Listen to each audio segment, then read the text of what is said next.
how to get an offer at your dream Division I school. And so this is going to be a guide on how to get recruited and how I was able to go from, a 16-year-old throwing 78 miles an hour to getting an offer from my dream school, which was Stanford at the time. And so I want to start this off with a story. It was 2017 and I was 17 years old and I was throwing like mid to high 80s at that point. I was probably like 85, 88. And I was one of the better players in Australia and I got invited to go showcase in Arizona. And I was like, oh my God, yeah, this is going to be awesome. I'm going to get a bunch of D1s, Division I offers. I'm like 17 throwing mid 80s. I'm one of the best in Australia. Let's do this. And so I go over and this was like a Team Australia thing. And so, all of us were like one of the best in Australia and we went and showcased in front of a bunch of D1s in Arizona. I think it was called the Arizona Fall Classic, and we showcased. And to my surprise, like I had gotten no offers from any D1. And like the only offer that I kind of got was like from a small JUCO that was like, hey man, like we can give you like a small scholarship to come to our place.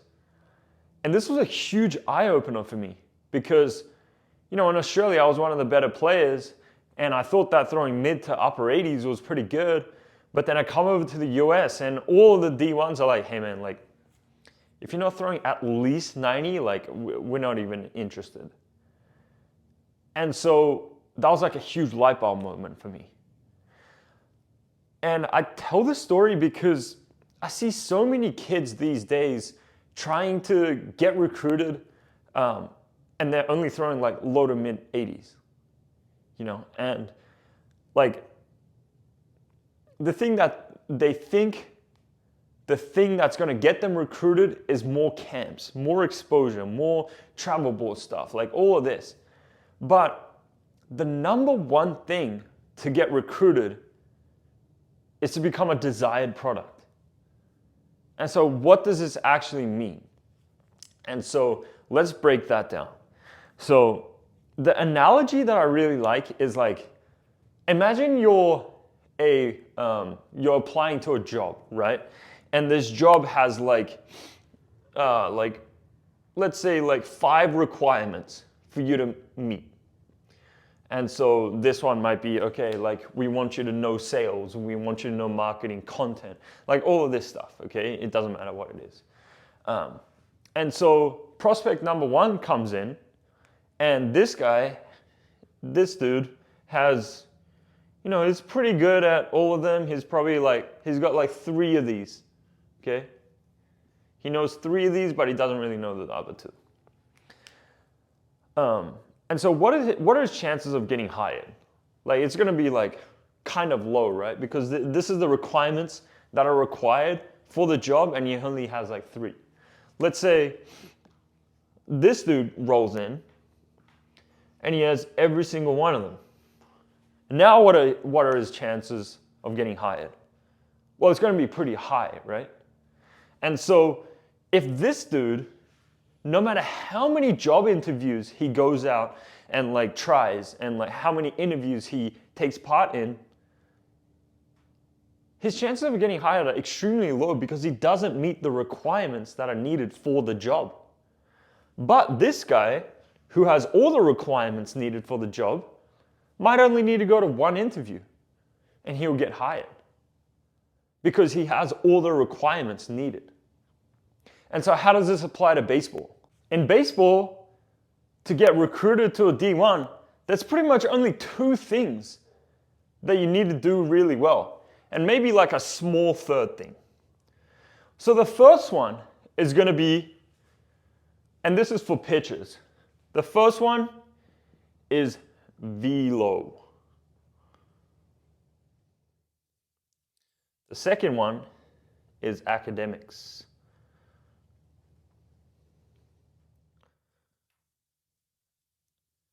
And then the third one, which isn't as huge, but pitchability.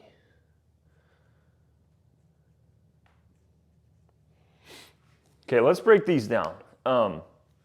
Number one is velo. Velocity, pitching velocity is a prerequisite. You can't get around it. You can't be throwing low, mid-80s and expect to go to like an SEC school or Pac-12 or like one of these higher division ones. It's just something that you're gonna have to confront, and one time you're gonna have to accept it. It's just the way baseball works right now. To go to a high D1, you need to be throwing like at least 90, like ideally 93, 94, 95. Like the new 90 is 95. And so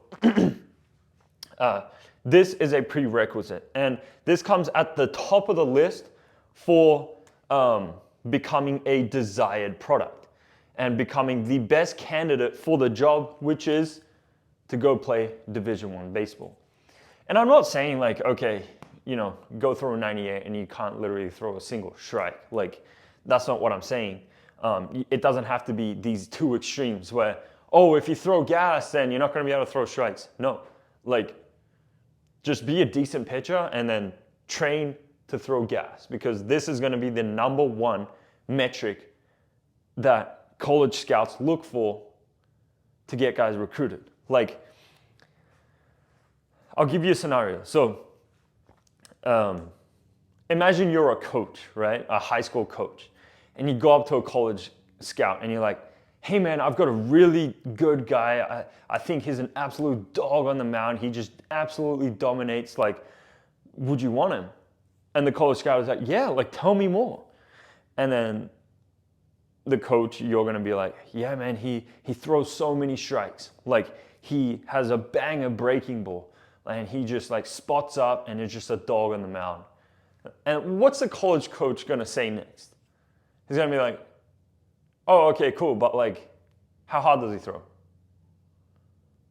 And then if the college coach and if the high school coach answers with, you know, he's 80-83 right now, but he spots up, he's a dog on the mound. Like, what do you think the college coach is gonna say? He's gonna be like, all right, like, that's cool and all, but give me a call when he's throwing 90.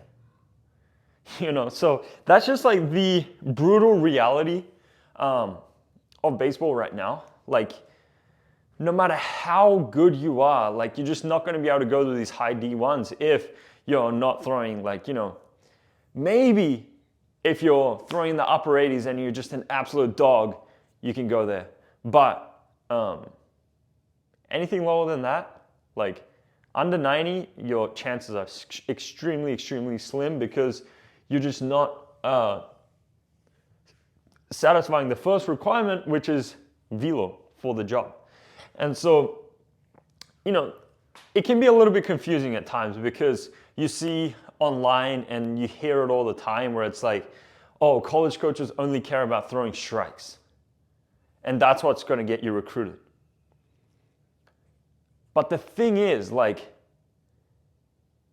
yes, that's what they care about when you're on their campus and when they go out and compete and stuff like that. They're trying to win. And so they need pitchers who are going to throw strikes. But the high D1s, it's so competitive that they have the luxury to get the guys who throw strikes and throw 90 plus. Okay, so that's like what the competitive landscape is right now. Is like, to be a high D1 guy, you need to be able to pitch and throw hard. And so don't be confused by like, oh yeah, like I throw mid-80s right now, but like college coaches only care about strikes. So if I keep throwing strikes, then I'll get a shot. Like, yeah, you might get a shot at like a small JUCO or a D2 or something like that. But if your dream and your goal is to play at a high Division I, then you're going to have to confront this at one point or another. Okay, and a lot of the people who says, yeah, velo doesn't matter, it's cope. It's like, I only hear that from people who are throwing like, you know, low 80s, mid 80s, who don't know how to gain velocity and don't even believe in themselves to throw hard. And so they tell themselves, yeah, command is all that matters, like velocity doesn't matter. But if you're realistic and you look at the competitive landscape right now, and the reality of baseball is that you just have to work on velo. Okay, and so this is the first thing that I worked on when I was 16, throwing 78. The number one sought after metric is pitching velocity for pitchers right now. And so I was throwing 78, and you know what helped me the most out of anything in my recruiting was to get to 96 miles an hour as an 18-year-old. This was 99% of my recruiting process, doing this. And I wasn't like a command. I wasn't like spotting up the whole time. Like there was a recruiting video that I made. It was a bullpen that actually kickstarted my recruiting process, And there's like a 9 pocket in the middle, and I literally didn't hit it once. But you know what? I got some interest because I was 93. And so that kind of just goes to show, like, it's like the entry point. Velo is like the entry point. And then obviously to go to a high D1, you need to show that you can pitch, command, like actually like compete and stuff like that. But it's the foot in the door, and it's the prerequisite that has to happen. So the first thing that I did was I went from 78 to 96 miles an hour. And how I did that, I have a video explaining it. It goes into more detail, but just a couple things. So firstly, I took time off to actually develop velocity. So this is a big gamble, but I took 16 months off from playing to actually develop velocity. And so I didn't play in any games. I flew out to Seattle, Washington to train at Driveline Baseball, and I lived there for 6 months.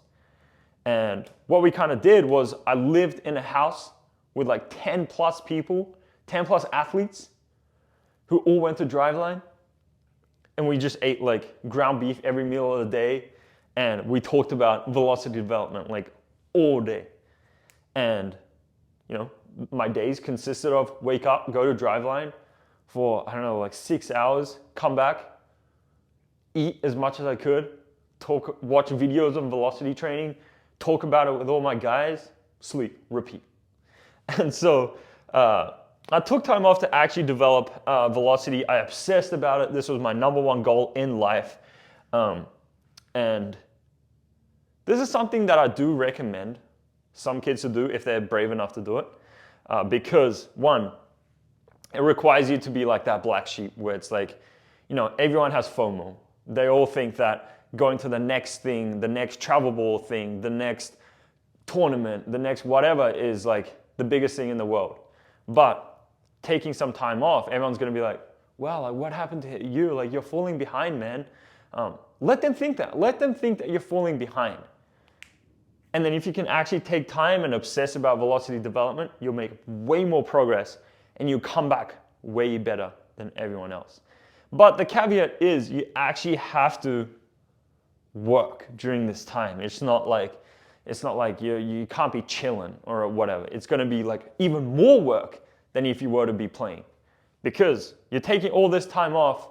Everyone else is playing, so they're getting better at the skill of baseball and like pitchability most likely, but they're probably not making too much progress on the velocity development side. For you decided to take time off to actually gain velocity, and so you need to make sure that you're gaining velocity, or that time would be wasted. And so how you do this is, the best way to do this is obviously to get in contact with someone who actually knows what they're talking about and has a good track record of helping guys increase velocity, who can give you a really solid plan on gaining pitching velocity. And that just eliminates all the guesswork, and just having someone there is so valuable. Like when I was at Driveline, I was coached by an all-star lineup of coaches. They're all in like high positions in MLB organizations right now. I didn't realize this, but I took a lot of what I learned from them. And so first thing is to find someone that actually knows what they're talking about, and go all in.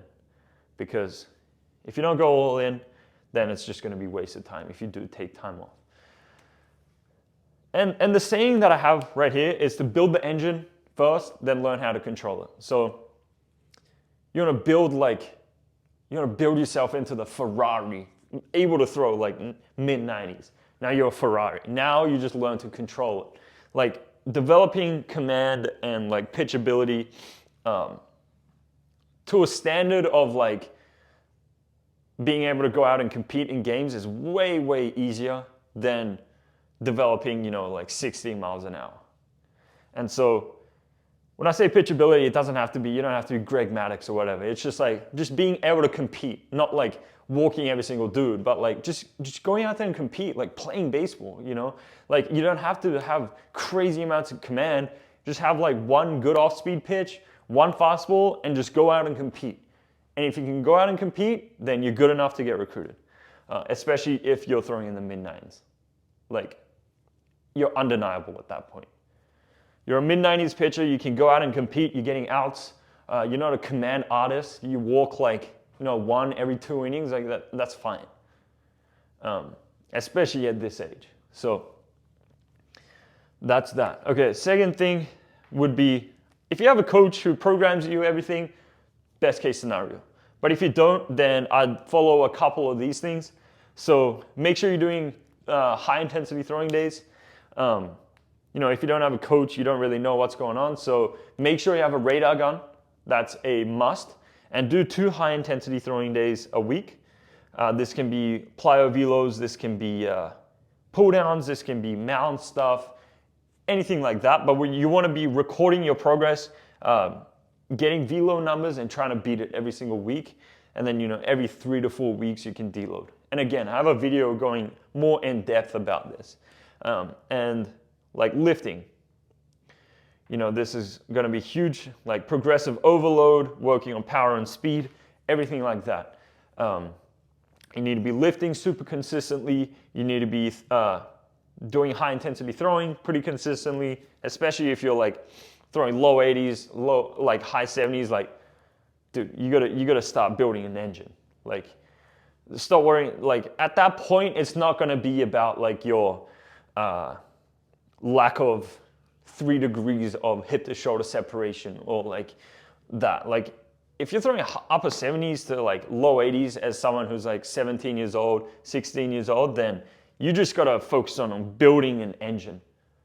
Okay, and like high intensity stuff like pull downs, plyo velocity, like this just gonna mold your mechanics into like more high intent mechanics. It's gonna teach you intent to throw hard, which are all going to like help you when you're like at a very low velocity. If you're below like 84, 83, 84, like that's considered a very low velocity to where, at that age though, like 16, 17, if you're throwing that, then, it's mainly gonna just be like building the body to be able to throw hard. And obviously if you have a coach, then he can look at your mechanics and identify your deficiencies in your mechanics and program you based on that, which is the best case scenario. But if you don't have any of that support, do these 2 things and do a bunch of plyo ball drills that will mold your mechanics into high velocity mechanics without you even thinking about it. So, that's kind of what I did. I had terrible mechanics when I started. I was throwing 78, and then I didn't really consciously think too much about mechanics, but just doing plyo ball drills, pull downs, all of that really molded my mechanics into really decent mechanics. The pull downs teaches lead leg block. Like you're generating so much momentum, and then you got to stop it all at once. And so it develops an elite lead leg block. There are a bunch of drills like, the rolling. I would do that every single day. He taught me separation. There's stuff like the step back, which I step back and then go. And it taught me like the drift and how I need to drop into my back leg and stuff like that. So these are the couple things that I will do to gain pitching velocity and satisfy the first requirement of getting to a Division I university.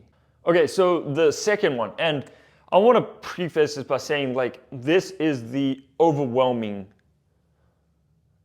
number 1 that you need. And I'd even go to say, like, if you're throwing 98 and you literally can't even throw a strike, you're going to get way more opportunities than a guy who's throwing 83, 85, who can throw a lot of strikes. And so this is so, so important. And I've never really seen a guy who like literally can't throw a strike. Like it's very, very rare. Like just by doing velocity training, it doesn't mean that you're going to go out and literally just walk the house. Most of the time, you're going to keep the ability to actually throw strikes and compete. And so, I took 16 months off from playing. I came back. My first 2 games were pretty rough. But after that, I was good. I was competing. I was throwing strikes. I wasn't walking the house. I had a good off speed. Like all of these things start to come back. And so the number one argument against working on velo is that you're going to lose your command. That's what I see. And it's just not true. I haven't seen it. It only enhances your ability to get better. Okay, so academics. Academics can only help. But this is a smaller one. If you throw gas and you're able to compete and you throw strikes, then schools can pull strings, to get you in. And so, but academics can only help. SATs, ACTs, GPAs, all of that. Very important. And if you have great academics plus you have velo, then you're just like you're a unicorn. You're like someone who Division I's would absolutely love on their team. And so this can only help.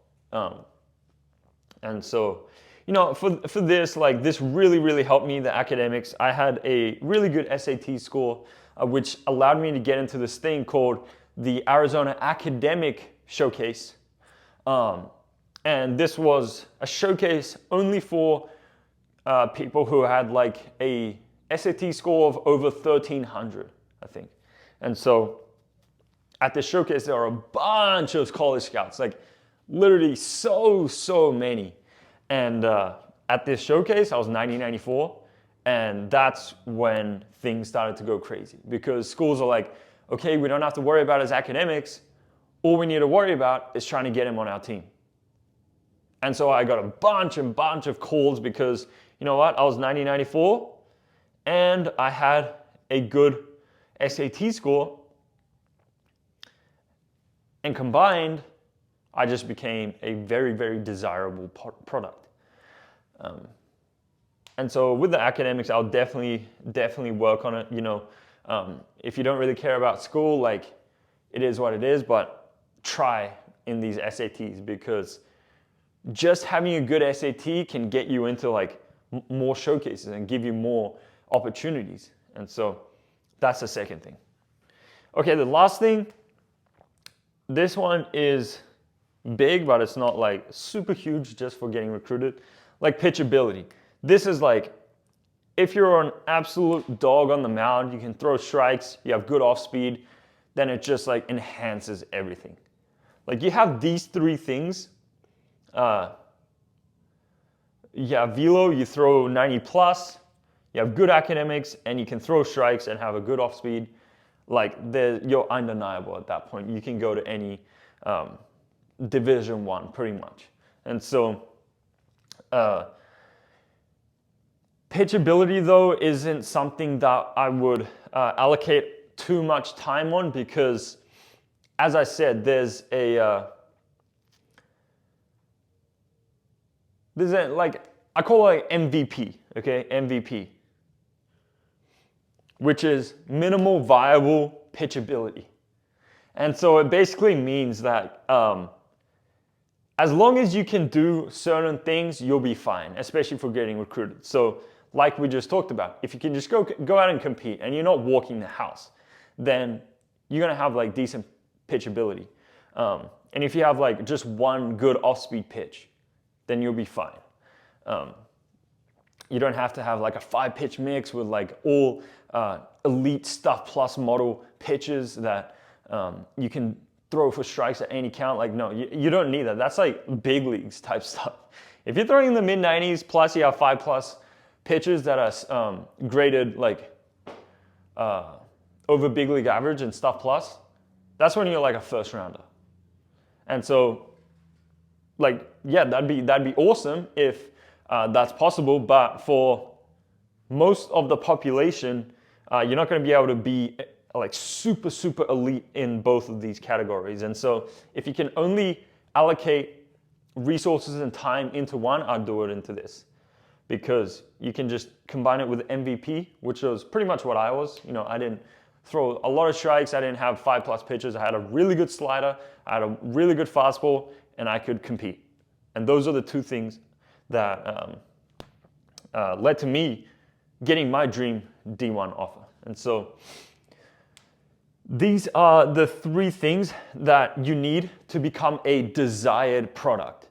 Basically meaning like someone who Division I's would want on their team. Okay. And again, velo is number 1. Academics can only help. Pitchability, you know, you can just have minimum viable pitchability to get recruited. But you know, obviously work on that. But build the engine first, and then learn to control it with the pitchability. And you know, pitchability is always like stressed in when you actually get on campus. Like that's the number 1 thing they're going to be working with you on. So it'll be something that you can develop once you're on campus. But just to get your foot in the door into these D1s, then this is the overwhelming number 1. This is the and these are the 2 sub ones. All right, so the second step in going to your dream Division I or getting an offer from them is exposure. And again, becoming a desired product is 99% of the work. Okay, so if you're a desired product, then these next 2 steps become extremely easy. Okay, but if you're not a desired product, and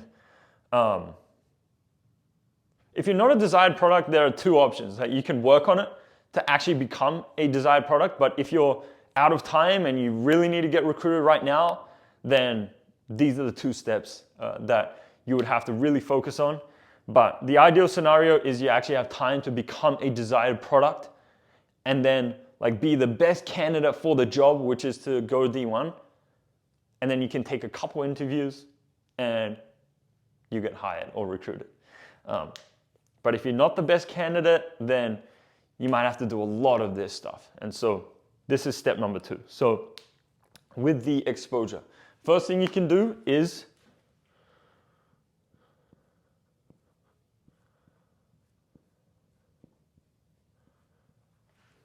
Twitter. So I've been amazed by how good Twitter has been for getting guys recruited. Like you post one video of you throwing, again, this goes back to being a good product, but if you're throwing, you know, like low 90s with a good off-speed pitch and you post it on Twitter, like you're probably gonna get a bunch of offers, you know? And like all it takes is kind of like one viral video for you to go like and get a bunch of video offers. And so Twitter is so powerful. Just tag Flatground app. There's a bunch of like recruiting accounts that you can tag, and they'll repost it, and they have an audience of like a bunch of coaches who can reach out to you. So Twitter is something that has really amazed me. Again, if you're not a desired product and you're like mid-80s or whatever, like yeah, just keep posting on Twitter. Like it can only help. There's no downside to it. You know, just post like every single bullpen, like, hey, this is what I'm doing. Hey, this is what I'm doing. Games, this is what I did. Good games, post it. Even bad games, hey, this is what I did, but this is what I learned from it. Just keep posting. And it can only help. Like over time, you might be like, this is just useless. Like, I don't want to do this anymore. But it's like that graph of like, you know, you keep posting, and you get no progress, and then maybe like you have one good bullpen or something, and then you get a couple coaches who reach out, you know, or one video goes viral or something, and then you get a bunch of attention, and then you get a couple, you get some interest, and so it kind of looks like this, where like this is the point where you say, what's the point? I don't want to do this anymore. But just keep doing it, keep doing it, keep doing it, keep posting, because it can only help. And it's so, so powerful. Like, as you post, just keep working on becoming a desired product. And like, I'm not a college coach, but if I can see someone who's like been posting and updating and all of this, like it shows a lot about the person, about, like consistency and dedication and how dedicated he is to try to get to the next level. And like, if I was a college coach, I'd rather reach out to someone, like if I had two guys, right? One is throwing like topping 85, 86 and the other one's 87, 88. But I see this kid has like been posting a lot, like you can really see he's dedicated to his goals. He's like updating with all of his work and everything like that. Like, I'm taking this guy any day of the week. And so this is number one, super, super powerful. And there's a couple ways of getting even more attention through like the Flat Ground and all of these accounts that you can kind of do research and find. So the second way that I like for exposure is cold emails. And so get like your best bullpen video and just cold email as many college coaches as you can. And this is something that I actually did. I was in Sydney, Australia, and so no college coach was going to come and watch me play in Sydney. And so my only option was to use the internet and cold email a bunch of coaches. And I sent out probably 100 plus cold emails to Division I universities. I try to make it as personalized as possible. If it was ASU, I was like, hi, whatever coach. I love the fact that ASU has XYZ, unique things. I came to see it in 20 something, and I would love to be able to have the chance to talk over if we. I actually can't remember what I said, but it was something along the lines of, it just has to be personalized to the school. You can't just mass send hi, this is Josh Gessner. This is my video, thanks. You need to show that you're actually putting effort for that school. And the worst that I've seen is you don't even change the name, and you don't even say the name of the coach or the school or anything. It's literally just Josh Gessner video, and then there's just a video. College coaches don't have time like that. Unless you're throwing mid-90s and you just say Josh Gessner, 93 to 96 video. Okay, then that's gonna get a little bit of traction. But again, if you're not even throwing 90s, you gotta put in more effort. And so this is what I'll do. What I kind of did was I had a video of me throwing in driveline. I was 90, 92. And it was that video where I literally didn't throw a strike. And there was a 9 pocket in the middle and I didn't hit a single time. But I got that video and I cold emailed 100 plus college coaches. And you know what? I got 0 replies back. But what happened was the coach at University of Washington reached out to a travel ball coach in Australia and let him know about me. And this travel ball coach in Australia got me to come on his travel ball team. And we went to Arizona, and that's how I got recruited by all of these D1s. And so we can lead somewhere. This is something that can only help. So you need to increase your surface area of luck. So you need to increase your chances of getting lucky. And so this is one of them. This is another one of them. All it takes is one coach to take a little bit of interest in you that could change your life forever. And so this is the second step. But again, this just becomes way, way easier if you already throw in if you're a desired product. Okay, so the last step is to showcase. And for those of you who live in good states, I'm not sure, but where there are a lot of college coaches around, a couple that come to mind are Arizona, California, Texas, Florida, states like this. You might not even have to do the exposure phase because as you play, they're just going to be college coaches around anyway. And so you just have to go out and showcase. But again, becoming a desired product is step number 1. And then go showcase. And the one note on this is please don't go to camps. Like, don't go to camps. A lot of the time, like, the top prospects of these schools that want you to come to camps, like, aren't going to the camps. You know, a lot of the time, it's just these can be very expensive, you know, to travel to the place, and these aren't really for the people they are extremely interested in. Yeah, you might go to a camp and then win like a walk-on spot or something like that, but it's not gonna ever be a case where like they want you to come and then they're gonna offer you like a full ride or something like that. Like if that was the case, they would have already done that by like actually seeing you and play at somewhere else. But I wouldn't really recommend camps. I would recommend showcases. So there's a bunch of showcases. The one that I went to was the Arizona Fall Classic and the Arizona Academic Game. And these are showcases where you know college scouts will be. And so you just have to get into games where you know these scouts will be there. Because you can't just be going out and playing in your high school games and just like hoping that college scouts are going to come, unless you did the exposure phase and then they are really interested in you and they're going to come see you. Okay, that's another exception. Or you're a desired product, everyone's talking about you, and college coaches come watch you. That's another scenario. But if you're not like a dog and you're not throwing like very hard and you're not like a huge desired product, then you just need to get into places where college scouts will be. And so this requires a little bit of research, but you can go to, the Arizona Fall Classic. You can go to the, I can't remember what the name of it is, but in Florida, there's a huge one, Jupiter, I think, something like that. But these big time showcases where college scouts will be. And then all you need to do is show out and do your best. And like that's going to lead to the best results you can have. But even this, so I would recommend doing the exposure phase, because if you can let them know and get on their radar and be like, hey coach, like I'll be here if you're able to come and watch me, then that's a base case scenario, because they already know your name. They're not just going to,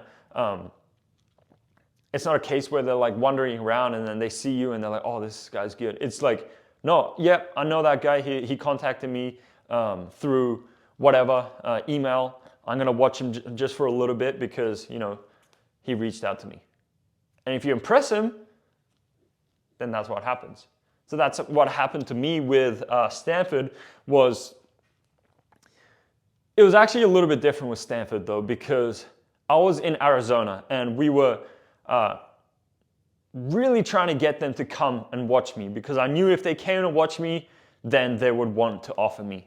But it's really hard for for a school like Stanford to offer if they've never seen you in person.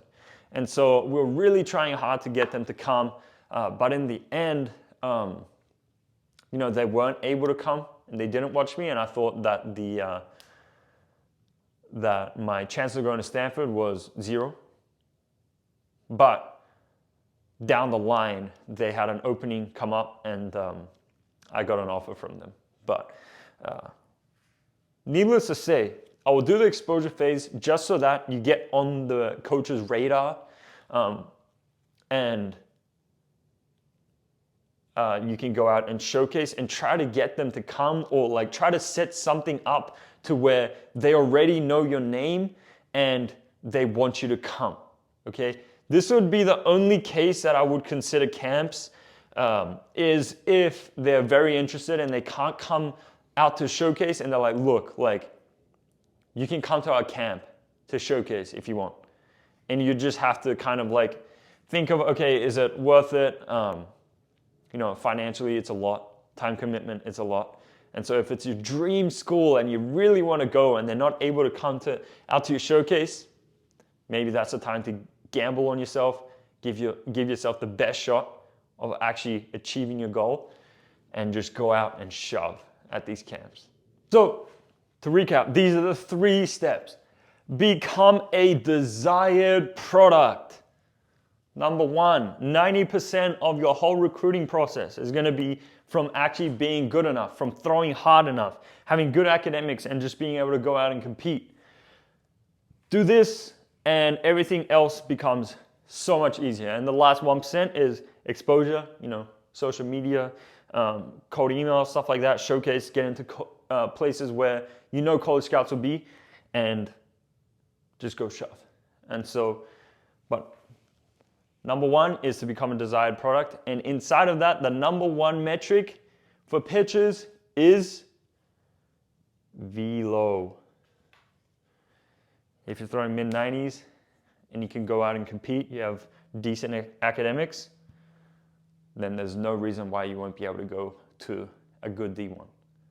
And so if you need help with gaining velocity, then I have a company called the Pitcher Lab that we specialize in helping guys to increase velocity, because we recognize that to get to college, to get to pro, velocity is the number one metric that scouts look for.